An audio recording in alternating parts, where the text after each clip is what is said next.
लोग कहते हैं हिंदू मुस्लिम भाई भाई।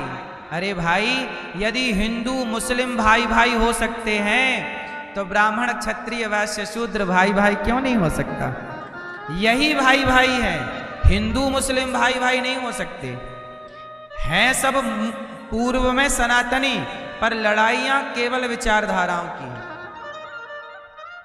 किसी मुसलमान से हमारी लड़ाई नहीं है, किसी ईसाई से हमारी लड़ाई नहीं है, लड़ाई है उसके विचारों से। क्या विचार से? हम गाय को माता मानते हैं और मुसलमान गाय को खा जाता है, तो जिसे हम माता कहते हैं उसे तुम खा जाते हो, तो भाई तुम हमारे भाई नहीं हो सकते। लेकिन ब्राह्मण गाय को माता मानता है, क्षत्रिय गाय को माता मानता है, वैश्य गाय को माता मानता है, शूद्र भी भारत का गाय को माता मानता है। जो गाय को माता मानेगा वो हमारा भाई है, जो गाय को माता नहीं मानेगा वो हमारा भाई। ये विचारधारा की लड़ाई है। हमें किसी व्यक्ति से कोई नफरत बुराई नहीं है, लड़ाई किसकी है? विचारधारा की, सोच की, विचारों की। अब बताइए मुझे कि गाय को माता ब्राह्मण मानता है कि नहीं, क्षत्रिय मानता है कि नहीं, वैश्य मानता है कि नहीं, शूद्र मानता है कि? अच्छा बताओ, गंगा को माता कितने लोग मानते हो? गंगा मैया कितने लोग? जो गंगा को माता माने वो हमारे भाई हैं, जो गंगा को माता ना माने वो हमारे भाई नहीं।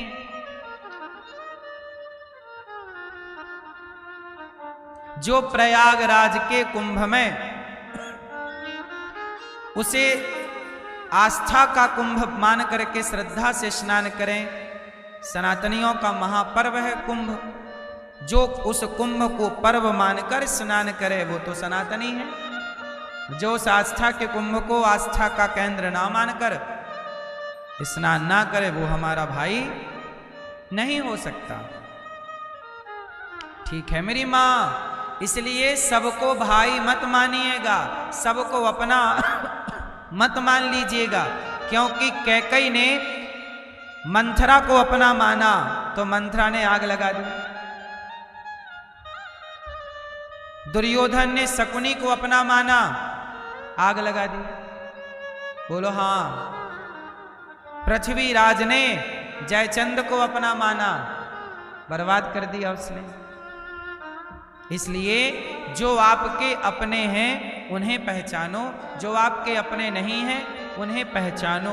पहचानो, दोस्त को और दुश्मन को पहचानना सीखो। आजकल आप लोगों के पास दोस्त और दुश्मन को पहचानने की आंखें हो गई हैं खराब। आप दोस्त को तो मान रहे हो दुश्मन, और दुश्मन को मान रहे हो दोस्त। जैसे लड़के कहते हैं कि गुरुजी हम शराब पीते नहीं हैं, कभी कभी दोस्ती यारी में पी लेते हैं। क्यों? यही है ना। बोले हम रोज नहीं पीते, कभी कभी दोस्ती यारी में एक आध पैक मार लेते हैं। अब मुझे बताओ कि जो दोस्त आपको शराब पिलाएं वो आपके दोस्त हैं कि दुश्मन हैं? क्यों भैया, आप शराब पीते हो कभी कभी दोस्ती में? कभी नहीं।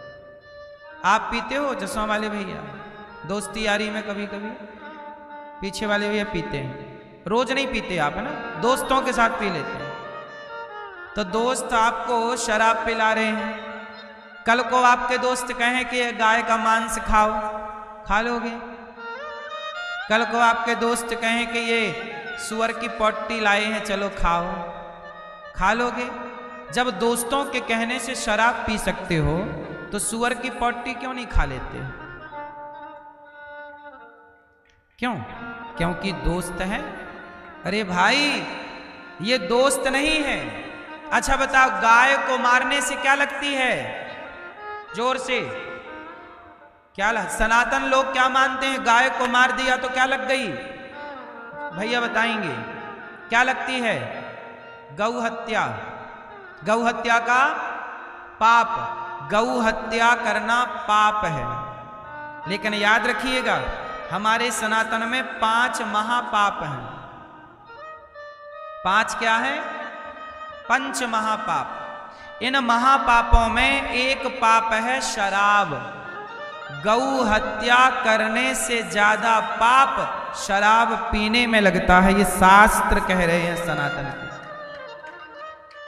गौ हत्या करने से ज्यादा पाप शराब पीने का। तो आपके दोस्त ने आपको शराब पिला दी, मतलब आपसे पाप करा दिया कि नहीं? तो ये आपका दोस्त है कि दुश्मन है?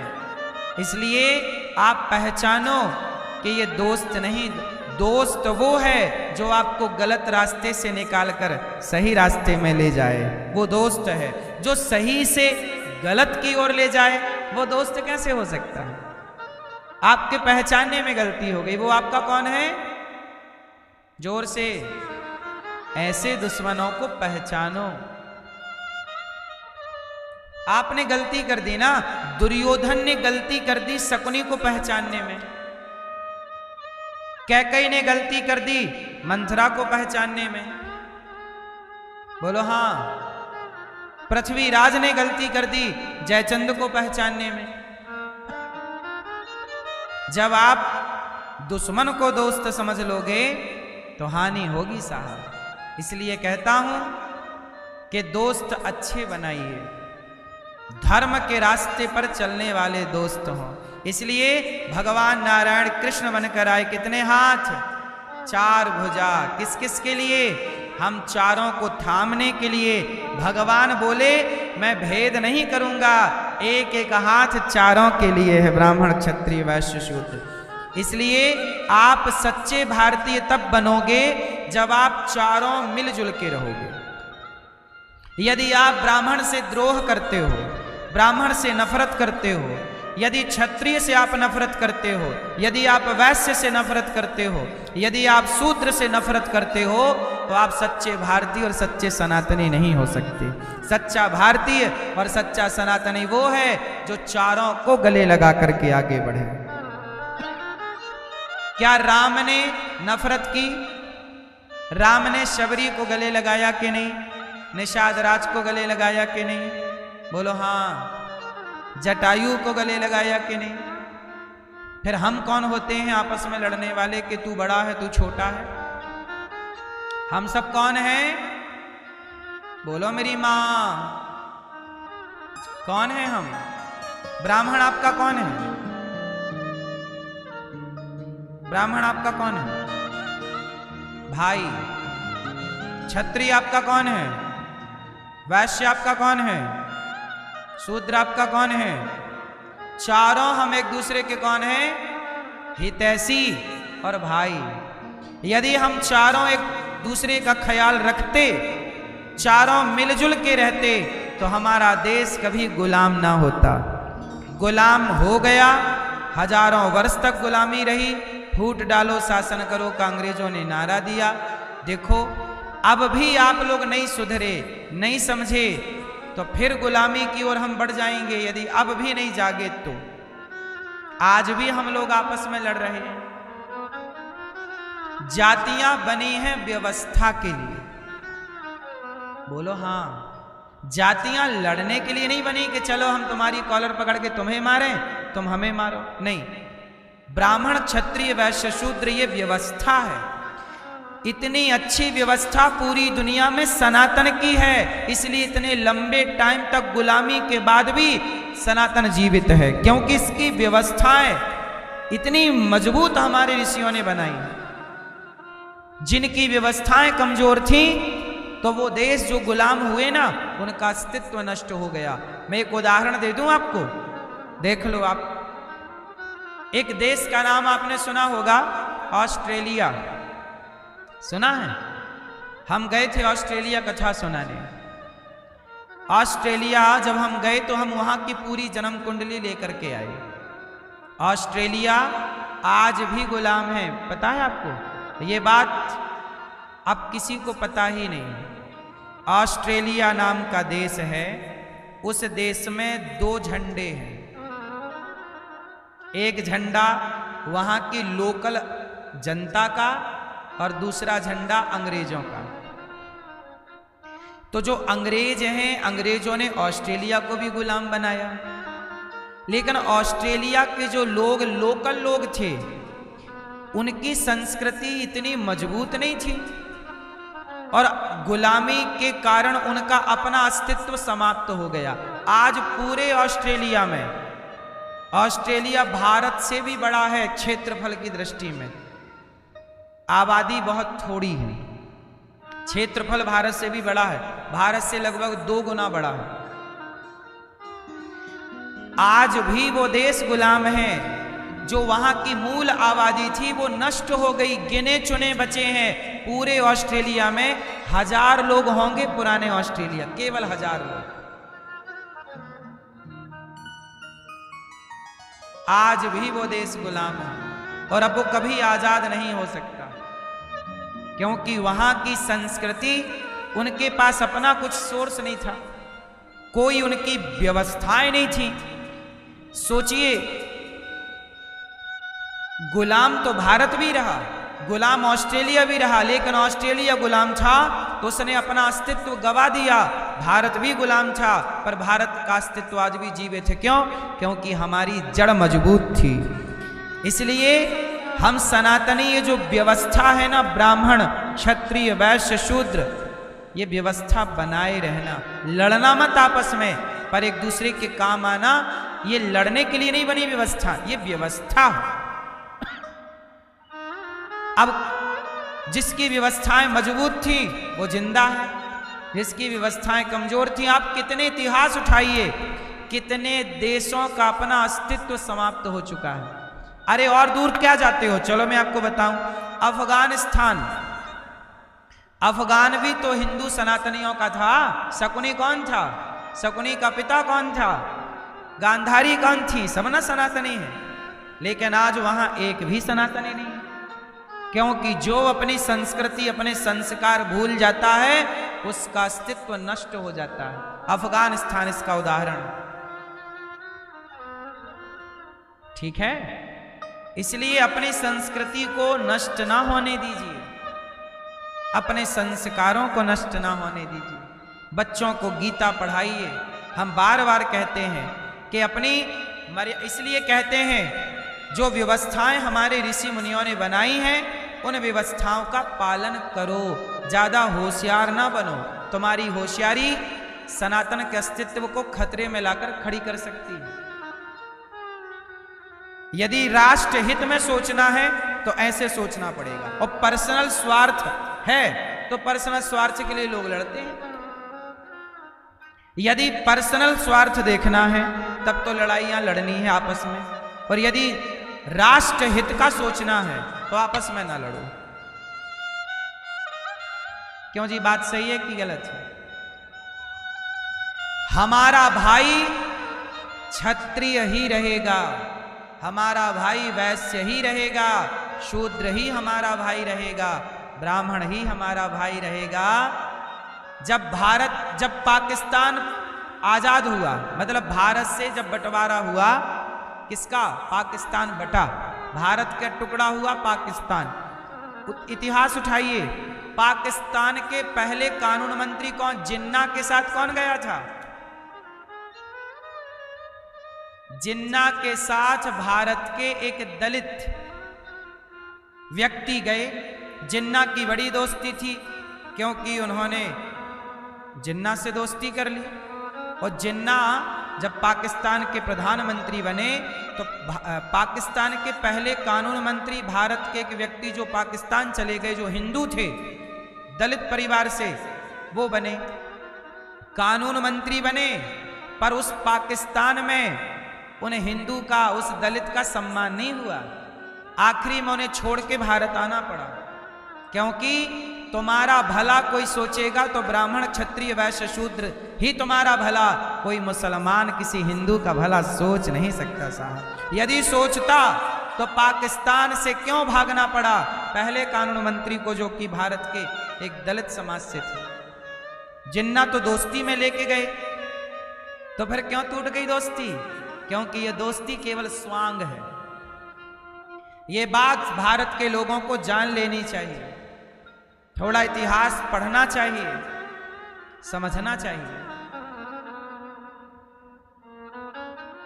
तुम्हारा भला कोई नहीं सोच सकता सनातनियों के सिवा, इसलिए मिलजुल के रहो, प्यार से रहो। हमारे भगवान प्रकट हुए हैं चतुर्भुज रूप में।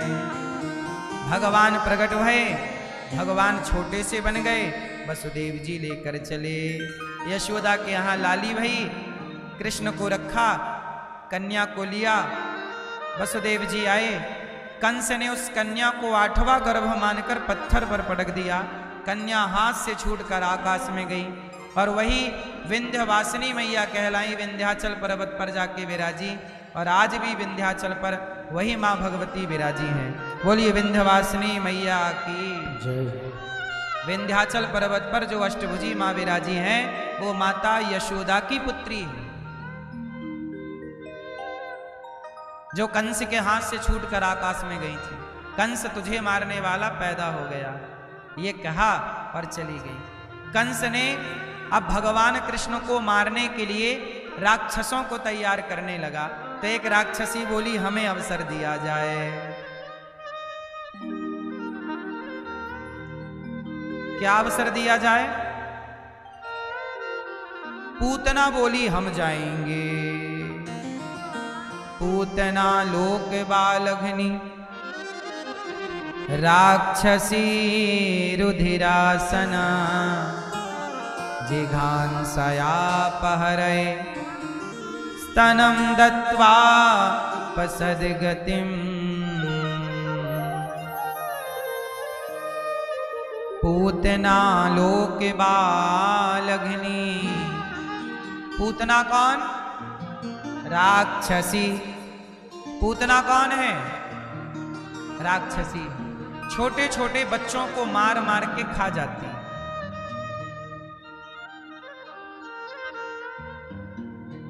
छोटे छोटे बच्चों को मार के आज भगवान कृष्ण को मारने के लिए चली। बड़ी सुंदरी बनकर के आई पूतना। जैसे ही भगवान के समक्ष आई, भगवान ने पूतना को देखा और देखते ही अपने नेत्रों को बंद कर लिया। हम नहीं देखेंगे पूतना को। क्यों नहीं देखेंगे पूतना को? पूतना बड़ी सुंदर है बाहर से। जितनी सुंदर बाहर से उतने गंदे विचारों की है भीतर से। अच्छा ये बताओ, व्यक्ति सुंदर कहां से होता है? बाहर से कि भीतर से? कहां से सुंदर है? इसलिए बाहर की चमड़ी कैसी भी हो कोई फर्क नहीं पड़ता, व्यक्ति को भीतर से सुंदर होना चाहिए। और भीतर से सुंदरता क्या होती है? विचारों की सुंदरता। आपका रूप रंग क्या है मायने नहीं रखता, आपके विचार क्या है। आपको बड़ा कौन बनाता है? आपकी चमड़ी, रूप रंग या आपके श्रेष्ठ विचार? हाँ,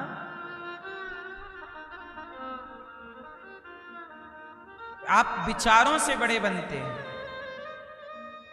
यदि आपके विचार श्रेष्ठ हैं तो आप श्रेष्ठ हैं। इसलिए अच्छा सोचा करिए, अच्छा बिग सोचा करिए, बड़ा। जो व्यक्ति बड़ी सोच रखता है, बड़ी सोच क्या है? बड़ी सोच क्या है बताओ? बड़ी सोच क्या है मैं आपको बताऊं। जगन्नाथपुरी में एक भक्त रहते थे, नाम था माधव दास जी। क्या नाम था? क्या नाम था मेरी मां? एक माधव दास जी नाम के भक्त रहते थे जगन्नाथ जी में। वो रोज मंदिर जाते, जगन्नाथ जी का दर्शन करते और भगवान जगन्नाथ जी से बातें करते। बहुत प्रेम, बहुत प्रेम करते। वो बड़े विद्वान थे, उनकी ख्याति बढ़ने लगी, उनका यश बढ़ने लगा। तो अब वो होने लग गए परेशान। अच्छा, यश कीर्ति हो जाना ये सही बात है कि गलत बात है? ज्यादा नाम, ज्यादा प्रतिष्ठा, ये सही है कि गलत है? देखो, जिसकी नाम प्रतिष्ठा नहीं है उसे तो ये सब सही लगता है, क्योंकि आपकी नाम प्रतिष्ठा है नहीं तो आपको लगता है थोड़ा नाम प्रतिष्ठा हो जाती है। लेकिन सच्चाई ये है कि नाम प्रतिष्ठा जब तक नहीं है तब तक अच्छी लगती है, और जब मिल जाती है तो लगता है कि ये शास्त्रों में, संतों में कहा गया है कि सम्मान और प्रतिष्ठा सूकरी की विष्ठा के समान है। लोग मरते हैं पद प्रतिष्ठा के लिए, सम्मान के लिए, पर सम्मान प्रतिष्ठा बहुत अच्छी चीज नहीं है। ये सब भगवान के, देखो, यदि भगवान के रास्ते पर चल रहे हो तो ये प्रतिष्ठा बाधा है। यदि तुम्हें भगवान से कोई मतलब नहीं है, संसार का सुख सुविधा चाहिए, तो प्रतिष्ठा फिर ठीक है आपके लिए। यदि ईश्वर को पाने के रास्ते पे आप हैं तो बताओ पद प्रतिष्ठा आपको बाधा पहुंचाएगी कि नहीं? इसलिए सच्चाई ये है कि जितना पद प्रतिष्ठा को चाहते हैं लोग, इतना भगवान को चाहने लग जाएं तो भगवान भी मिल जाएंगे और पद प्रतिष्ठा भी मिल जाएगी। पद प्रतिष्ठा की भूख होनी नहीं चाहिए। अच्छे कर्म करते चलो, पद प्रतिष्ठा आती चलेगी। भूख होना गलत है। माधवदास जी की खूब प्रतिष्ठा बढ़ गई, खूब यश नाम बढ़ गया। एक दिन जगन्नाथ जी के पास गए, प्रभु आपने मुझे खूब सम्मान दे दिया, पद प्रतिष्ठा दे दी, अब मुझे डर लगने लगा कि कहीं इस पद प्रतिष्ठा से मैं घमंड में होकर के, घमंड में आकर के, अभिमान में डूबकर कहीं प्रभु आपको भूल ना जाऊं। ऐसा करो कि अब मुझे कोई प्रतिष्ठा नहीं चाहिए। राजा ने उन्हें खूब बढ़िया सेवा व्यवस्था कर दी। तब माधवदास जी ने सारी राजा की व्यवस्था छोड़ी और घर घर जाके भिक्षा मांगने लग गए। एक दिन क्या हुआ, कोई विद्वान आया, बोला विद्वान के माधवदास जी हमसे शास्त्रार्थ कर लो। तो माधवदास जी बोले कि देखो हम शास्त्रार्थ तो कर नहीं सकते, आप हमसे पत्र ले लो, तुम जीत गए मैं हार गया। बिना लड़े, बिना शास्त्रार्थ किए हार क्यों लड़ें? हम इस बात की लड़ाई क्यों लड़ें कि हम श्रेष्ठ हैं कि आप श्रेष्ठ हैं? आजकल लड़ाइयां किसकी चल रही हैं? प्रतिष्ठाओं की, कि मैं ज्यादा प्रतिष्ठित हूं कि आप ज्यादा प्रतिष्ठित हैं। इस लड़ाई से होगा क्या? हम भजन करने संसार में आए हैं कि अपनी प्रतिष्ठा को स्थापित करने आए हैं संसार में? आप ही बताइए, आपका उद्देश्य इस संसार में आने का क्या है? भगवान को पाना उद्देश्य है या अपनी प्रतिष्ठा को स्थापित करना उद्देश्य है? और एक बात बताओ, इस धरती में किसकी प्रतिष्ठा रही, किसकी रही ये बताओ, कितने दिन तक रही? इसलिए माधवदास जी बोले मैं हार गया, तुम जीत गए। वो गया अपने राज्य, जो जीत गया पंडित, वो अपने यहां गया, देखो मैं जीत के आया हूं, पत्र में लिखा है मैं जीता हूं। लोगों ने कहा लाओ पढ़ाओ पत्र, तो पत्र पढ़ाया गया तो उसमें लिखा, भगवान जगन्नाथ जी ने पत्र बदल दिया, उसमें लिखा था कि ये माधवदास जी से हार गया। अब गांव के लोगों ने बड़े मजे लिए, वाह कह रहा था जीत गया, हार के आया है। फिर गया वो विद्वान, माधवदास जी मैं तो जीत गया था पर आपने पत्र बदल दिया। माधवदास जी बोले भैया हमने नहीं बदला। तो सुनो अब बताओ कि आप मेरे से शास्त्रार्थ करोगे कि नहीं करोगे? माधवदास जी बोले भैया हम हार गए, तुम जीत गए। तो उस पंडित ने कहा कि सुनो यदि तुम हार गए तो तुम ऐसा करो, गधे के ऊपर बैठो और जूतों की माला पहनो। तुम्हारे गले में हम जूते की माला पहनाएंगे और गधे में बैठ के पूरे नगर का चक्कर लगवाएंगे। यदि तुम हार गए तो ये करो। माधवदास जी बोले भैया आप जब तक जूते की माला बनाओ, मैं स्नान करके आया।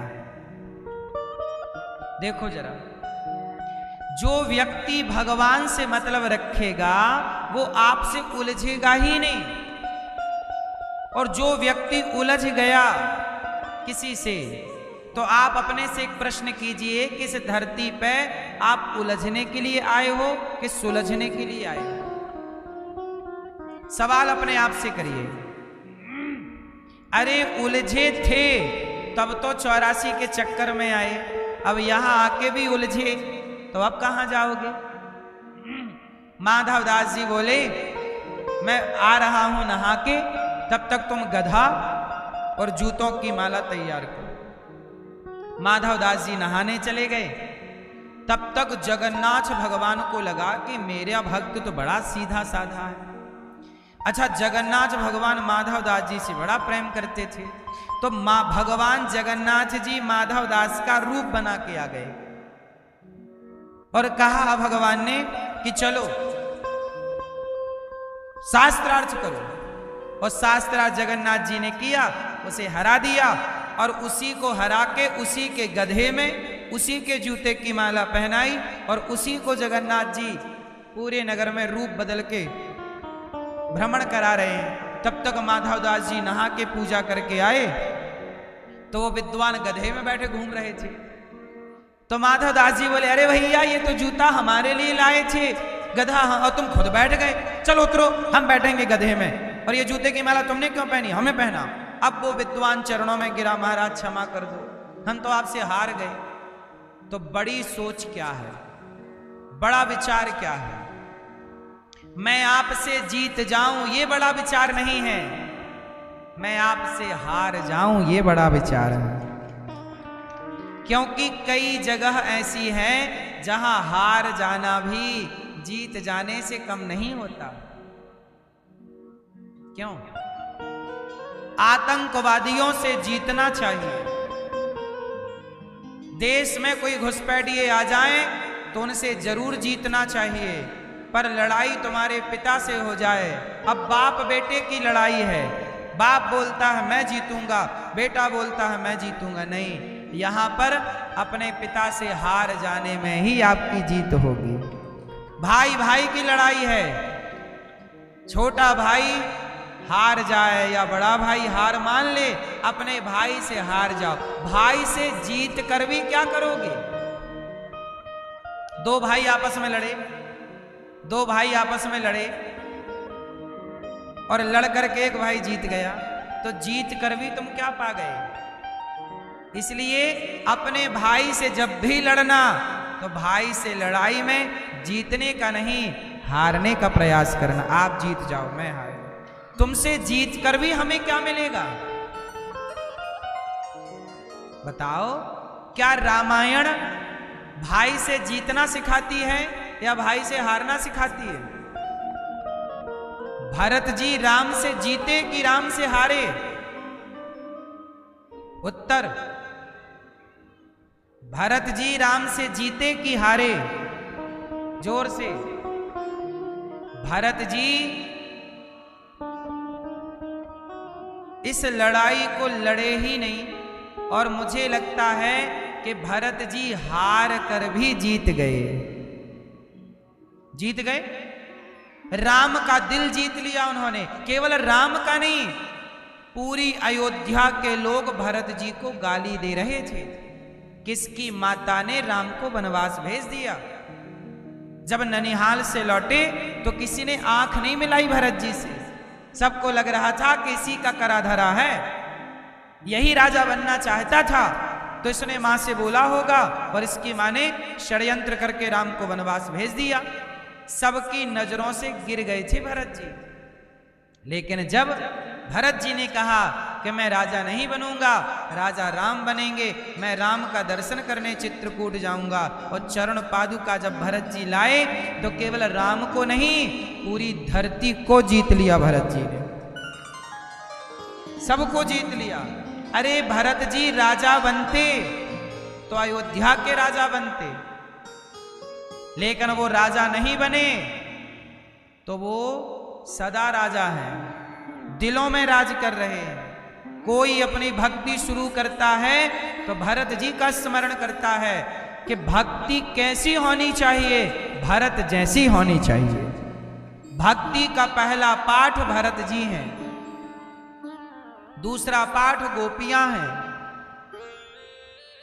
तीसरा पाठ माधवदास जी, और फिर अन्य संत जन, फिर संतों की श्रृंखला चालू हो जाएगी। तो भक्ति का पहला पाठ कौन है? भरत जी। भक्ति कैसी हो? भरत जैसी हो। भक्ति कैसी हो? गोपियों के जैसी हो। गोपियां भी भरत जी को फॉलो करती हैं, क्योंकि गोपियां द्वापर में हुई, और द्वापर में त्रेता की कथा, भरत जी की कथा सुनाई जाती थी गोपियों को। तो भरत जी जैसा प्रेम गोपियों के अंदर है। इसलिए मेरी मां, बड़ा विचार रखो, कभी आपस में लड़ने का मत सोचो। आपस में लड़के जीत कर क्या पाओगे? इसलिए आपसी लड़ाइयां नहीं लड़नी चाहिए। आपसी लड़ाइयों के चक्कर में हम लोग गुलाम रहे सैकड़ों साल तक। भगवान श्री कृष्ण को मारने पूतना आई। पूतना ने बाहर तो बढ़िया सुंदर सजा रखा, भीतर बड़ा गंदा जहर भर कर लाई। भगवान को उठाई, जहर पीने लगे। भगवान आंचल में जहर था, जहर पिया, दूध पिया, प्राण पीने लगे। पूतना चिल्लाई, बालक छोड़ दो। भगवान बोले, मौसी जी हम जल्दी पकड़ते नहीं, और पकड़ लेते हैं तो फिर कभी छोड़ते नहीं। भगवान तन की सुंदरता कभी नहीं देखते। क्या देखते हैं? इसलिए साफ करना है तो मन को, बड़ा बनाना है तो मन को अच्छा सोच, अच्छी सोच रखो, अच्छे विचार रखो, मन से बड़े बनो, दिलदार बनो। दिल बड़ा है ना, दिलदार है। अब आजकल के लोगों का दिल छोटा सा है।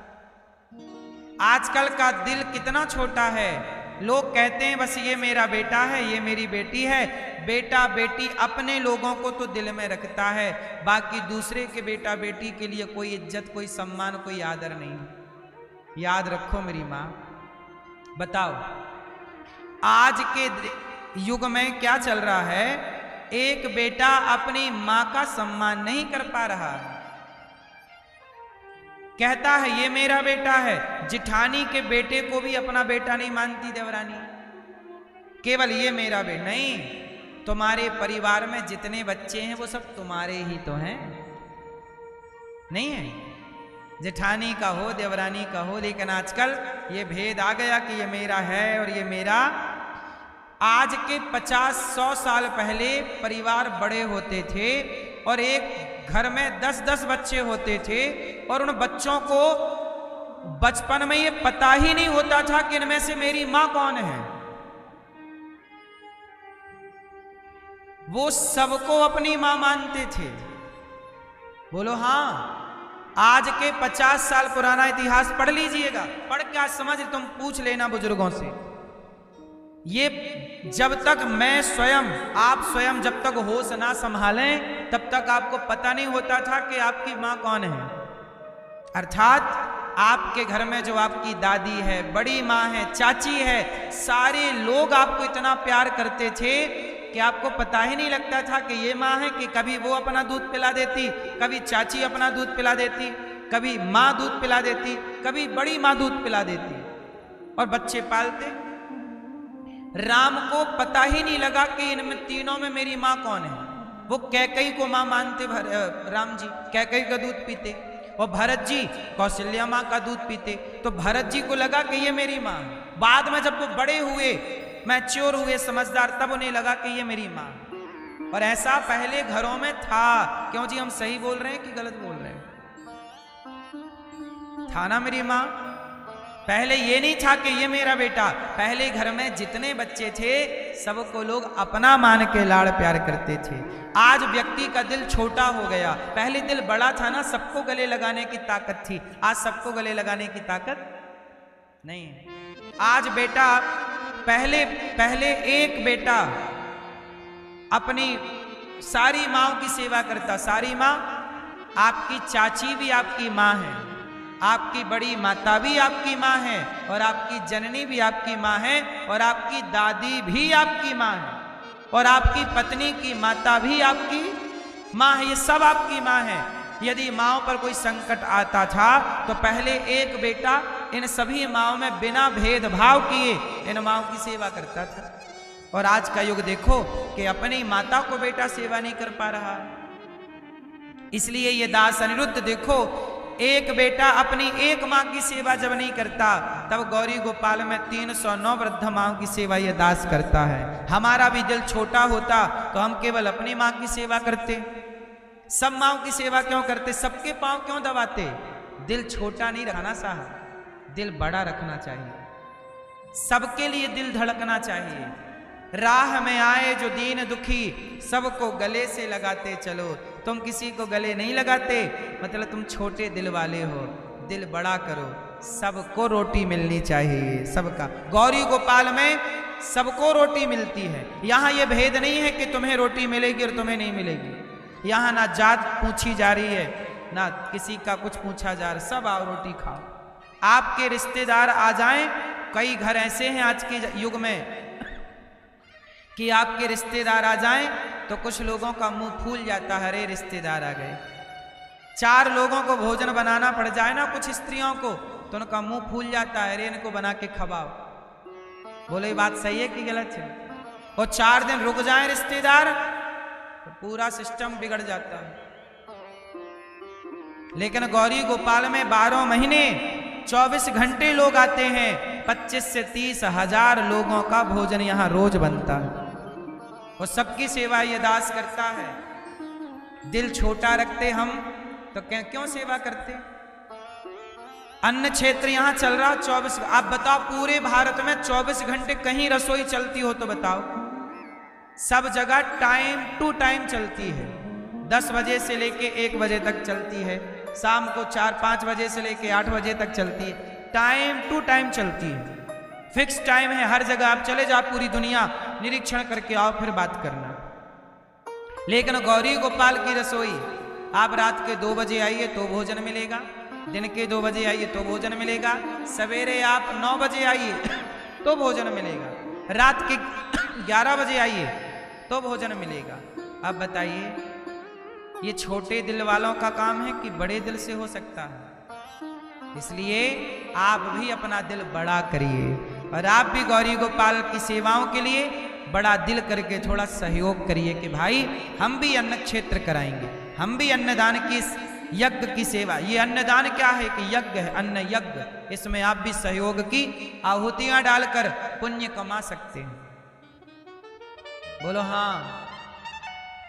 इसलिए मैं आपसे प्रार्थना करूं, दिल सबके लिए धड़कना चाहिए। राह में आए जो दीन दुखी। यहां आप देखते हो, यहां पे केवल यहां गाय की सेवा, गुरुकुल में बच्चों की सेवा, माँओं की सेवा, और ये तो सब ठीक है। यहाँ पे कि बिल्ली घूमते देखते हो ना, ऐसी यहाँ पे 10-20 बिल्लियां हैं पूरे में, नीचे ऊपर पूरे में बिल्ली बिल्ली घूमती रहती है। इन सब की सेवा यहाँ होती है, इन्हें बंधन नहीं डाला गया। ये देखो सुन रही है कथा, बैठी, ये हमारे पीछे बैठी है, यहाँ यहीं रहती है, हम यहीं बैठे रहते हैं, यहीं आके बैठ जाती है। इसे कोई पाला नहीं गया, ये भी समझती है कि प्रेम कहाँ है। यहाँ इसे कोई इतने देखो यहाँ इतने लोग बैठे आप लोग, लेकिन यहाँ किसी भी जीव जंतु को कोई परेशान नहीं करता। कुत्ता बिल्ली सब यहाँ रहते हैं, अपने से यहाँ कोई पाला नहीं है, अपने से आते हैं, अपने से इनको भोजन पानी मिलता, अपने से रहते हैं। हर जीव के प्रति दया हो, हर जीव के प्रति। इन बिल्लियों को हम दूध रख देते हैं, पी जाती हैं अपना दूध, तो दूध पी लेती हैं, मस्त यहीं रहती हैं। कोशिश करिए कि आपसे किसी का दिल ना दुखे। ये बिल्ली हमारा क्या बिगाड़ती है? हम क्यों इसे सताएं? हम इसे दूध देकर इसकी सेवा कर लें, क्यों? हम इसके गले में रस्सी नहीं बांध सकते, हम इसे बंधन में नहीं डालना चाहते। तेरी मर्जी, तेरा मन है यहाँ रहे, बाकी पूरा संसार तेरा, तू जहां घूमना चाहे घूम। लेकिन तू हमारे पास आएगी, हम तुझे दूध पिला सकते हैं, रोटी दे सकते हैं। कुत्ता हमारे पास आता है, हम रोटी दे देते हैं, दूध दे देते हैं। कुत्ती जब बच्चे को जन्म देती है ना, उसके छोटे छोटे बच्चों को हम जहां देखते हैं कि इसके पिल्ले हैं छोटे छोटे, दूध पहुंचा देते हैं कि पिलाओ उस बच्चे को, पिलाओ। छोटे छोटे बच्चे। हम नफरत क्यों करें किसी से? कुत्ते से भी क्यों करें, बिल्ली से भी क्यों करें, इंसानों से भी क्यों करें? हम इस धरती पे नफरत फैलाने और नफरत करने नहीं, प्यार करने आए हैं। आप प्रेम के योग्य होंगे तो हम आपसे प्रेम से व्यवहार करेंगे, प्रेम से बात करेंगे। इसलिए हम कहते हैं कि हमारा दुश्मन कोई नहीं, हमारा दुश्मन, भारत का दुश्मन कोई नहीं है। भारत का दुश्मन, भारत अपना दुश्मन किसी को मानता ही नहीं। लड़ाइयां यदि होती हैं हमारी किसी से तो केवल विचारधाराओं की लड़ाइयां हैं, व्यक्ति विशेष से कोई लड़ाई नहीं। केवल विचारों के मिसमैच से, केवल विचारों की बातें। हमारे विचार आपसे नहीं मिलते तो रास्ते अलग अलग हो जाते हैं, और रास्ते विचार मिलते हैं आपके हमसे तो हम दोनों के रास्ते एक हो जाते हैं। इसलिए आप भी अपना दिल बड़ा करिए, बड़े दिल वाले बनिए, दिलदार बनिए। पूतना को भगवान ने मार गिराया। पूतना को मारा और गति अहो वकीयम स्तन कालकूटम जिघांसयापा ययदप्यसात्वी लेभे गतिम धातृचितां ततोऽन्यं कम्बा दयालुं शरणं व्रजेम। भगवान बड़े दयालु हैं। भगवान कैसे हैं? दया। अच्छा ये बताओ, एक कुत्ता आपके द्वार पे आ जाए, समझना मेरी बात और फिर उत्तर देना समझ के। एक कुत्ता आपके द्वार पे आ जाए और आपके द्वार पे आके कुत्ता पड़ जाए, पड़ा रहे। एक दिन पड़ा है, आपने उसे रोटी नहीं दी, आपको लगा कि ये गली का कुत्ता है, लेकिन वही कुत्ता दूसरे दिन भी आके आपके द्वार पे पड़ा रहे और आपके तरफ टुकुर टुकुर देखता रहे। फिर भी आपने चलो ध्यान नहीं दिया, चलो कुत्ता है, लेकिन वही कुत्ता तीसरे दिन भी आपके द्वार पर आएगा तो आप कैसे भी पत्थर दिल होंगे, लेकिन आप तीसरे दिन उसके लिए रोटी जरूर लेके आ जाएं। भाई ये कुत्ता हमारे आश्रित है कुत्ता, अब आप उसे रोटी देने लग जाओगे। आपको लगता है कि ये कहीं जा नहीं रहा है, यहीं रह रहा है, आप उसे रोटी दोगे कि नहीं? पहले दिन नहीं देखोगे आप उसे, दूसरे दिन शायद देख लो, पर तीसरे दिन आप रोटी जरूर दोगे। और वो कुत्ता यदि रोटी खा के वहीं पड़ा है तो फिर आप उस कुत्ते की रक्षा भी करोगे। आपको लगेगा कि ये मेरे द्वार छोड़ के कहीं नहीं जा रहा है, ये मेरे द्वार पर पड़ा है, तो आप स्वयं उसकी रक्षा करोगे। बीमार पड़ेगा तो आप उसकी दवाई कराओगे और आप उसके टाइम टाइम पर भोजन जरूर दोगे। सोचिए, एक कुत्ता आपके द्वार पर पड़ जाता है तो आप उसके रक्षक बन जाते हो, पालनहार बन जाते हो, तो आप परमात्मा के द्वार पे पड़े रहोगे तो क्या ये तुम्हारा पालनहार नहीं बनेगा? उस कुत्ते की तरह भगवान के द्वार पर आश्रित, भगवान के भरोसे एक बार बन के पहुंच तो जाओ। जो व्यक्ति भगवान के आश्रित है, कुत्ता किसके भरोसे है? उस मालिक के। ऐसे ही आप भी उस भगवान के भरोसे रहिए। प्रभु तू पेट भरने देगा तो भर लेंगे, खाली रखेगा तो खाली, पर तेरा द्वार ना छोड़ेंगे, तेरे दर को ना छोड़ेंगे। तो कितना भी दुख दे सुख दे, पर हम तुझे ना छोड़ेंगे। जो हर परिस्थिति में परमात्मा को पकड़ा रहता है, एक दिन भगवान उसे ऐसे पकड़ते हैं फिर कभी छोड़ते नहीं। इसलिए आप भगवान को एक बार पकड़िए, शरण में चलिए, उस कुत्ते की तरह आत्मसमर्पण तो करिए, उसके आश्रित तो रहो। अब आप लोग क्या है ना, भगवान के आश्रित नहीं हो। आप किसके आश्रित हो? आप कहते हो हम खुद कमाते हैं। क्यों भाई, आप कमाते हो? भैया आप कमाते हो? कितना आप कमाते हो? आप कमाते हो भैया? कितना कमाते हो? कमाते हो? बोलो हाँ कि ना। सोचिए, आप लोग कहते हो हम कमाते हैं और कमाया, अपना कमाया खाते हैं। साहब आप इस घमंड से नीचे उतरो। आप कमाते नहीं हैं। कमाने के योग बनाया किसने? हाथ पांव ना चलते तो क्या कमा लेते? अपाहिज होते तो क्या कमा लेते? अंधे होते, लंगड़े होते, बहरे होते, क्या कर लेते?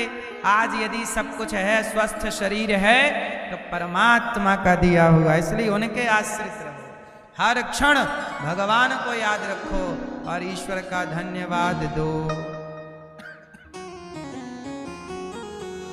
क्या करेंगे भगवान का? क्या करोगे मेरी मां? हाँ, ओ बंसी वाले तेरा शुक्रिया, तूने जीवन में सब कुछ दिया। हम किसका कमाया खा रहे हैं? ईश्वर की कमाई खा रहे हैं, वो दे रहे हैं, हम खा रहे हैं। हमारी मेहनत का, आप ये मत कहो कि हम अपनी मेहनत का, नहीं, मेहनत तो करने वाले आपसे ज्यादा मेहनत कर रहे हैं पर आपसे कम कमा रहे हैं। तो आप पे कृपा है, इसलिए कृपा का दर्शन करिए।